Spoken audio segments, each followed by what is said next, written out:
so good. Authentic Polish pierogi. And I'm gonna share the recipe with you today. Pierogi is the most recognizable Polish food. They're the crescent-shaped pasta dumplings, important part of Christmas Eve, but not limited to holidays. You can stuff them with anything, but today I'm gonna show you how to make potato and cheese. Really easy. You're gonna need 3 pounds of all-purpose unbleached flour. I really like this one. We're gonna use a bag and a half.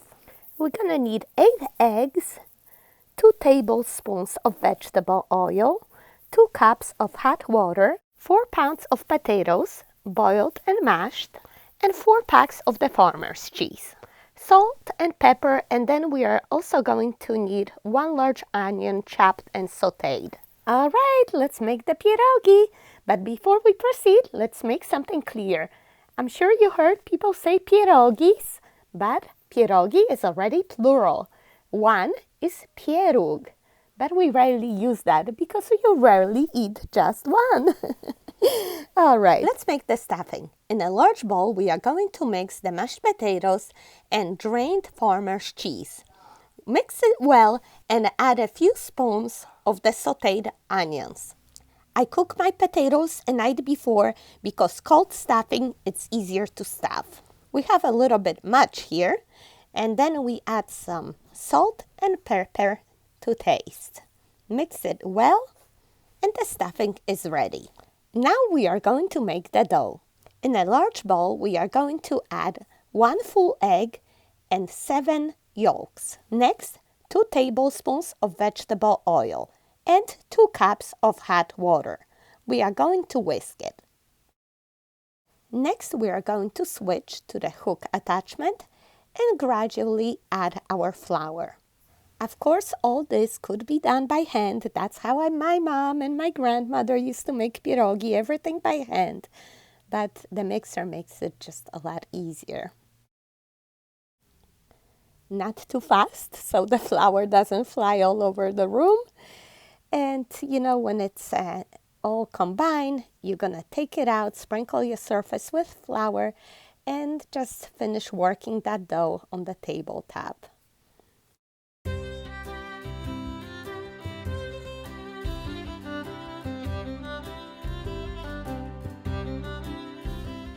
Look at this dough, so soft and elastic.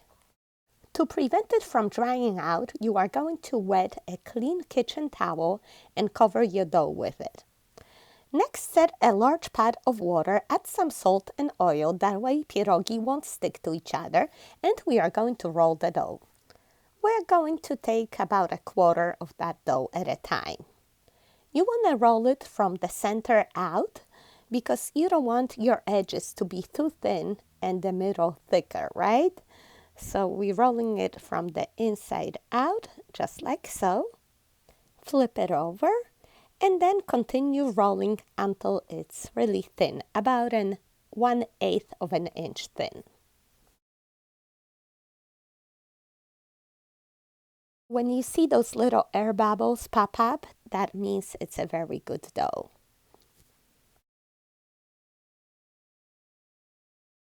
Continue flipping it over and rolling until really thin.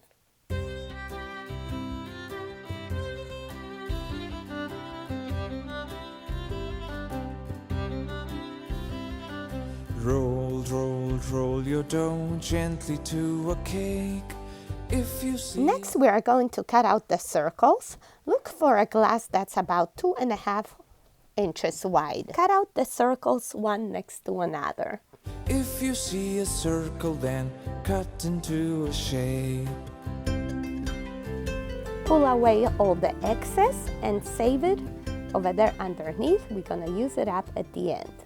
All right, we're ready to go. You gotta get your pierogi squad ready. It's always more fun and faster to do this in a group.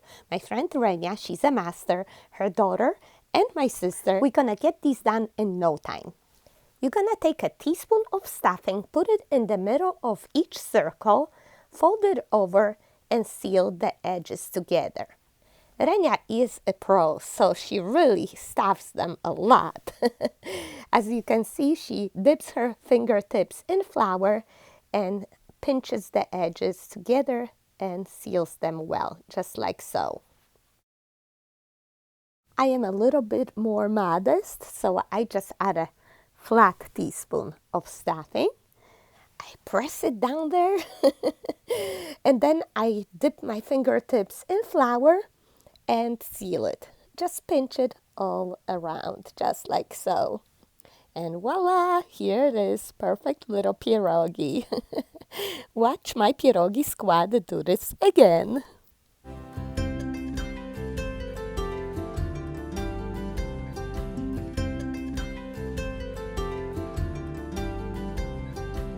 Making sure that it's sealed well so it doesn't open when it's cooking. Back your dough gently into the tub. Merrily, merrily, merrily, merrily, we all had fun.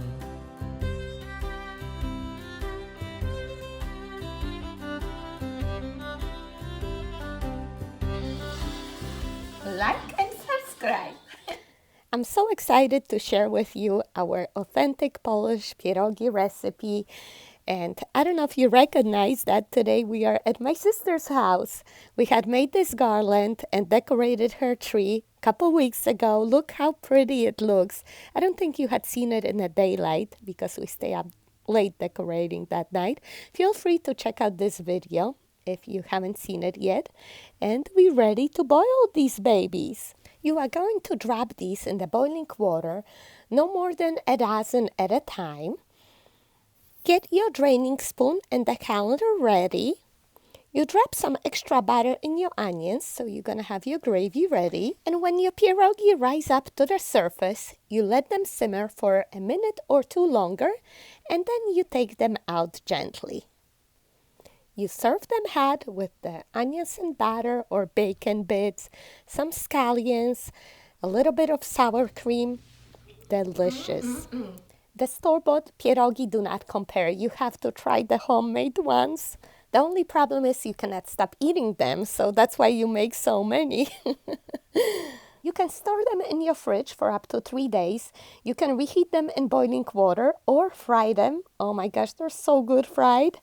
Or you can freeze them and reheat them for a quick lunch or dinner whenever you need it. I love doing that. I hope you enjoyed today's video. Please make sure you like and subscribe to my channel for many more creative ideas coming up, okay? Thanks so much for watching. See you next time. Bye-bye.